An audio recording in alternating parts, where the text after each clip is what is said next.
the tension wasn't really tension, it was like them. You can vibe the panel very well, and heartbreak times 3 is what I felt.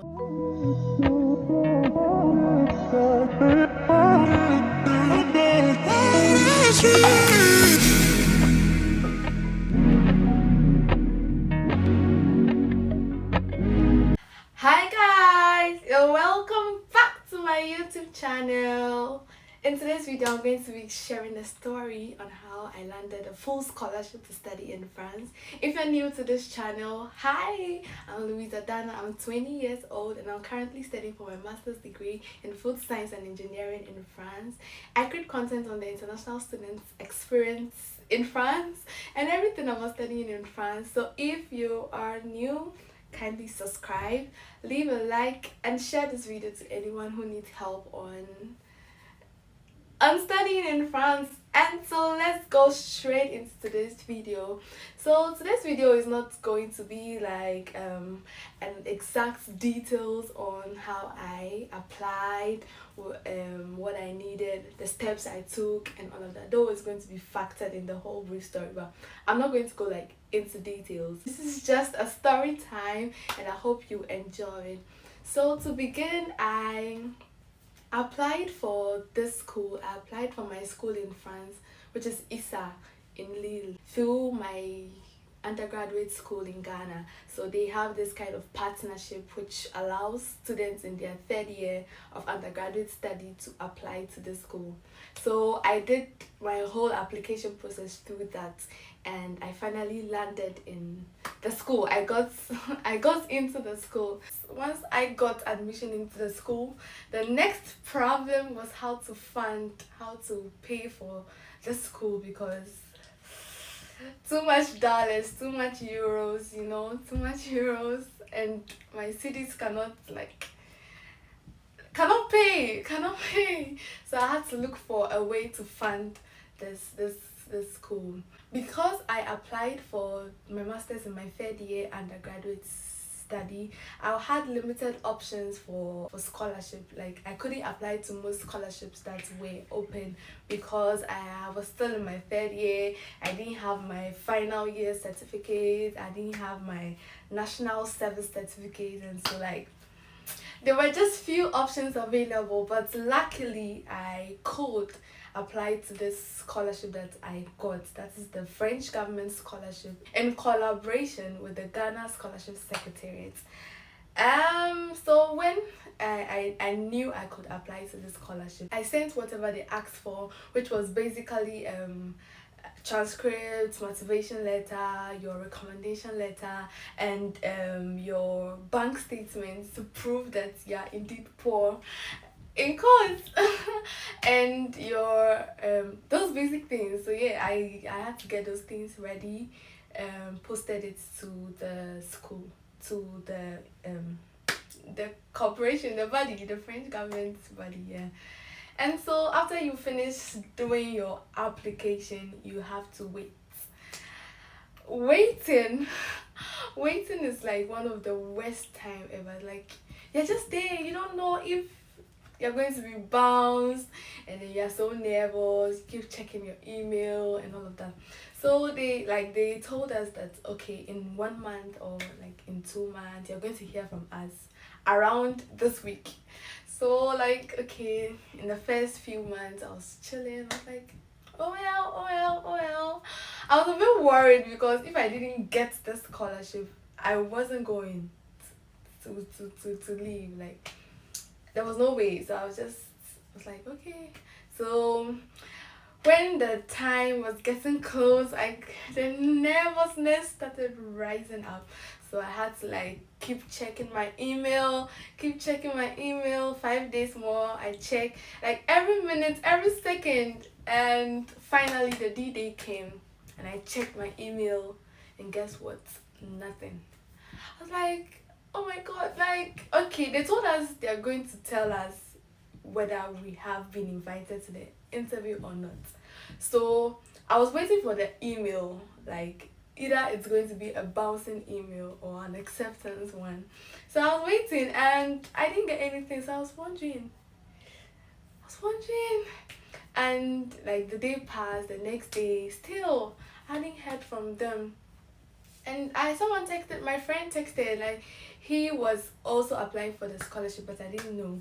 So he texted me. I was like, "Hey, I saw your name in the email they sent." And I was like, "What email? Like I didn't get it." It's like, check your spam, check your spam. So I went to check my spam, and there it was. Like, oh my god, you can imagine how I felt. So that email was like an invitation email to the interview, but it wasn't my spam. So if this boy hadn't texted, I would have missed it, because I wouldn't have, like, it wouldn't jump in my mind to go and check. Yeah, so guys, please check your spam. Please check your spam anytime you are expecting an email or something. Just check your spam. You don't want to lose anything important. So yeah, I saw that I was scheduled for this interview at a particular time. It was going to be on Zoom, so the tension wasn't really tensious. But it was still like, I was still nervous, I was tensed. What am I going to say? All of that. So once I got that, I started preparing for the interview process, spoke to people who had already been through it, got to know like what they did, what kind of questions to expect, and all of that. And the D-Day came. So the interview didn't really go well for me. Like, it didn't really go so well, because I don't want to talk about details. It will be in another video, so anticipate. So after the interview, I was super tensed because it didn't go well like I expected. But anyways, I had like hope. You always have to keep your hope high.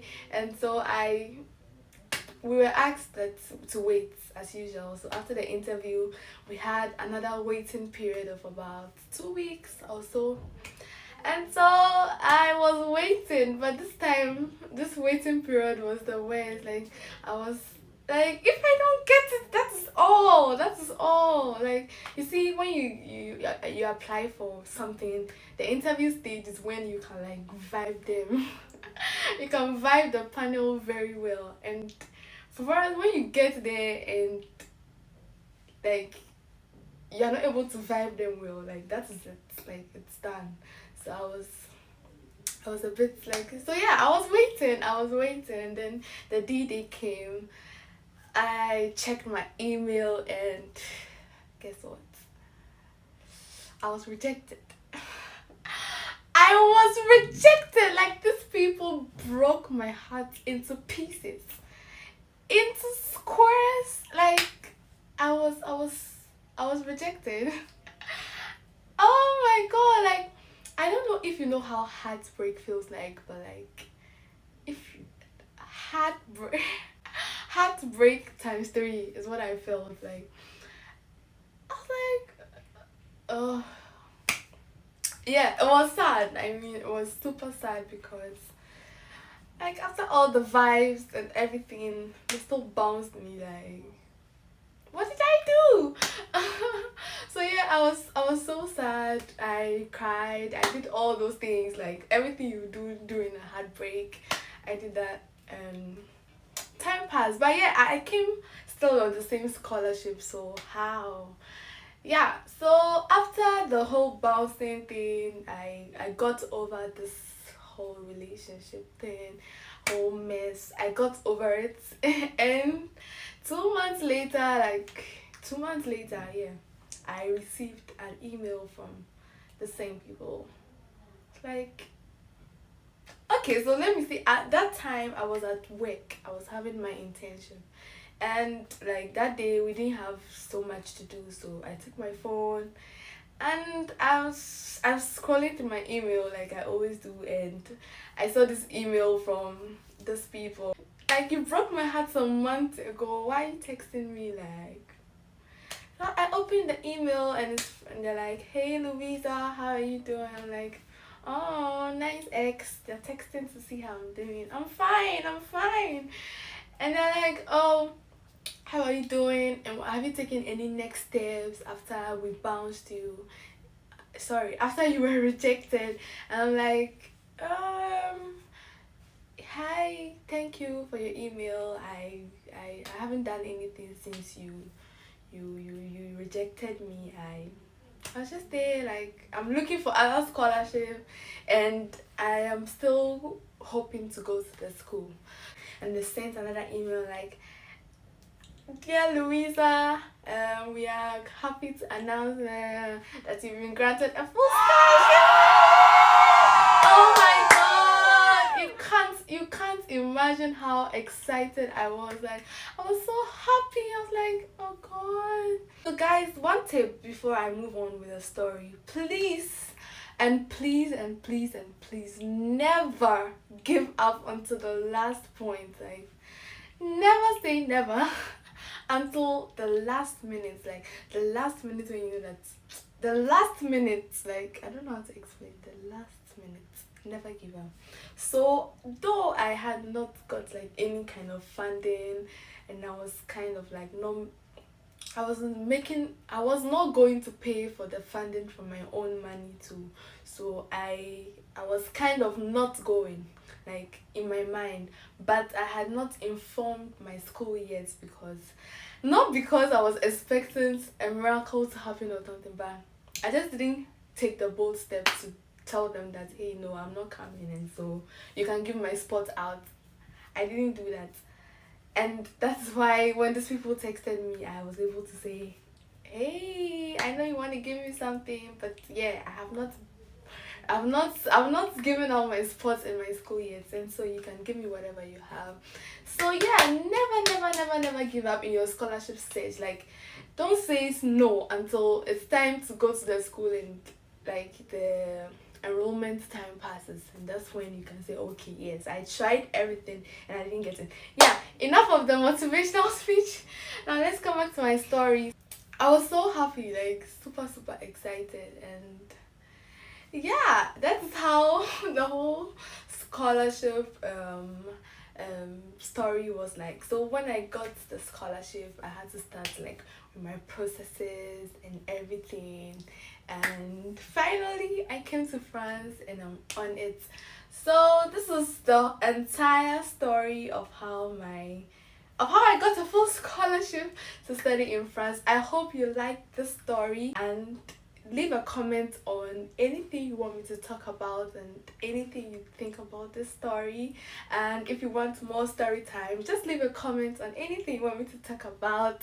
Like this video, share this video to anyone who is applying for scholarships currently and they need like some kind of motivation. Just share this video to them. And lastly, subscribe to my channel, and yeah,